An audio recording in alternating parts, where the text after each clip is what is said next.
First tip I would like to give you is to learn basics properly. So you might think, what basics? I already did my master's degree or I did my bachelor's degree in coding or computer science. Then what kind of basic I need to learn for attending interviews? The thing is, whatever you learn in your college or your master's, those are very basic concepts of whatever you are going to actually do in the real world. Yeah, you might think that, okay, you had some programs to write, you had some application to build in your masters, but still in real world project, lots of things are different from whatever you do in your lab environment. That's why you need to make sure that you know how to code something properly. And if you are DevOps, then you need to know how to create pipelines and how to use all these DevOps tools like Docker, Kubernetes, and lots of other tools which are available. Without you knowing all these things, it's waste for you to attend some kind of interview, because these are the some things which you cannot bluff. Like for example, you can bluff something about like business related things, or you can like by heart something related to aptitude and try to pass the exam.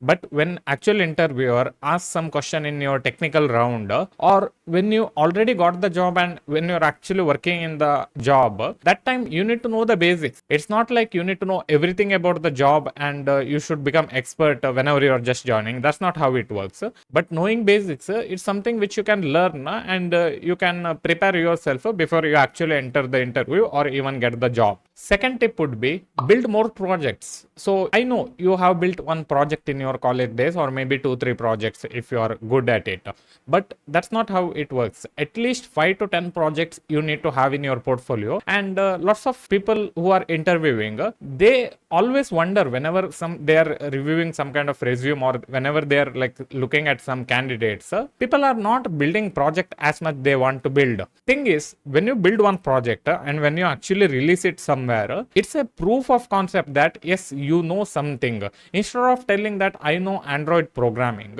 you can literally build some kind of application, even simple one, and you can actually release it to Google Play Store. That time people can actually go there and download it, and that's a strong factor for your resume. And also make sure you make your GitHub profile properly. The thing is, you need to make sure that whenever you are attending interview, your GitHub profile is clean. When I say clean, that means whatever the project which needs to be public and which needs to have proper documentation, it should be made proper. And whatever things which you are just testing out and like building like hello world project, make sure they are private and not visible to any kind of external people, so that whenever a company visits your GitHub profile, they need to see only code, and they need to have proper documentation like a readme page which explains what kind of project it is, what and all you have built in it. So all these little things makes lots of difference in terms of getting the job and actually cracking it. Third tip would be learn competitive programming and aptitude question. I know most of you may like this thing, and some of people, even me, don't like this thing, that is aptitude questions and competitive programming. But the thing is, whenever you are attending some kind of MNC related interview, then most of the time they'll have one round where it is like aptitude, and it will be first round only. If you are not able to clear that round, then there is no point of you preparing for like all these big things and building project and showing. Nobody will consider you to go further also. So that's why learning little bit of competitive programming and knowing like what kind of question will be asked for aptitude and how to solve them is going to make lots of difference. It's not like that round is like very big and important round. Whatever the question they are asking in that MCQ or some kind of other test, just make sure that you are able to pass it and proceed to further round, because if you fail at it, then you won't be able to even try to attend other interviews. That's why just make sure that you are like good in aptitude and just prepare it. It's not like you should be good in it. It's just that take your time, maybe 1 month, maybe 3 months for some people. Just make sure that you are ready for it. And it's always better that you do all these things whenever you are in the college only, so that whenever your college ends, you are immediately able to join to company. And nowadays most people try to get the job even before that using their internship and all. But those and all are other methods to get job. So just make sure that you know like aptitude questions and you are able to solve solve some competitive programming problems, and just make sure that you are familiar with whatever language you are using. Most people don't care about what language you are going to use. It may be C++ or Java or JavaScript or even Python. So that's why just make sure that you know what you are doing when you are like solving this competitive programming, and don't be afraid that you will be not able to do it, because once you are prepared for it, then you are able to crack it obviously, and most people will pass this round only.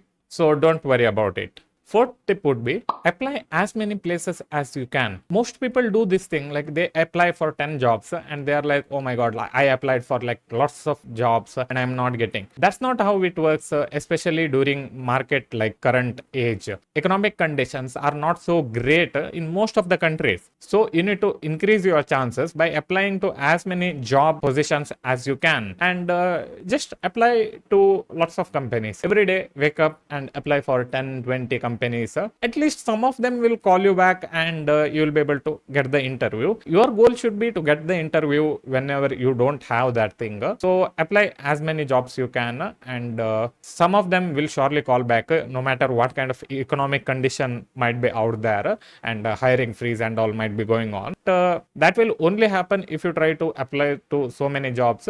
And just consider one thing, if you are applying for something like DevOps or even developer position, if you are not from like really top grade universities, there is high chance that nobody will even try to get you into their company. So that's why you need to use some tricks, something like asking for referrals in LinkedIn, or asking with your friend group, saying like how to get into this company, do you have somebody who knows in that company.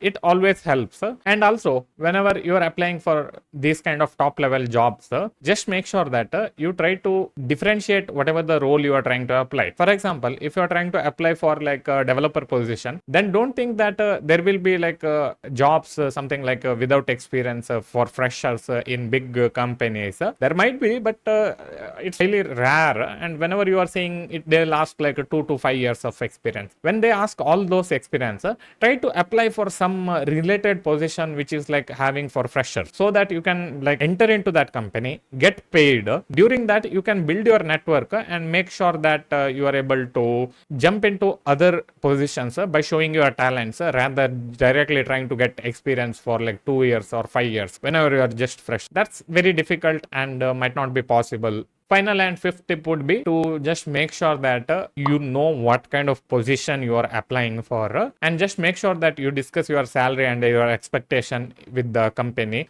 during the interview process only, instead of like thinking like what kind of salary you are getting, I don't know, what kind of position you are getting, I don't know. Most of these MNCs do that only. They come to campus selection and they won't even tell that what kind of job they are like hiring for, and salary is also very less. So that's why you need to make sure that you know the salary and you know like what kind of job profile you are like attending for. So that's it for this video, guys. If you want more videos like this, just put it in the comment box asking like what kind of videos you want me to make, and subscribe to my channel if you haven't already, and see you soon in the next video. Bye bye.